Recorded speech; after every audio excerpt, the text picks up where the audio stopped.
Programang ito ay rated SPG. Striktong patnubay at gabay ng magulang ang kailangan. Maaaring may masiselang tema, lengguwahe, karahasan, sexual, horror o droga na hindi angkop sa mga bata.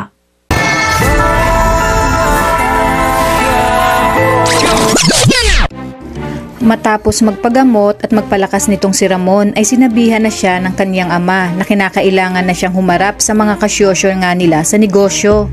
At hindi nga ito inaasahan ni Olga na sasabihin ito ng kanilang ama na si Ramon na nga mismo ang magmumuno ng kanilang mga ari-arian at kanilang negosyo. Kaya nga nang gagalaitin na naman si Olga kay Ramon. Sa kabilang banda, gusto nga ito ni Ramon na makita at malaman nga niya kung sino nga ba ang kanyang anak sa napunlaan niya na babae sa Quiapo.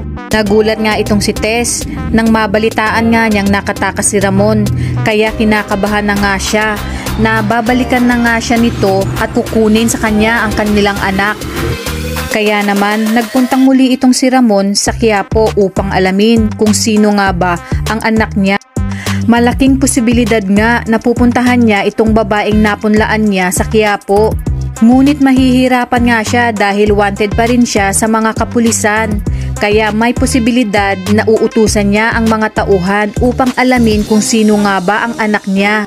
Mga kapamilya, tutok lang dito sa teleseryeng mas kapanapanabik, ang FPJ's Batang Quiapo.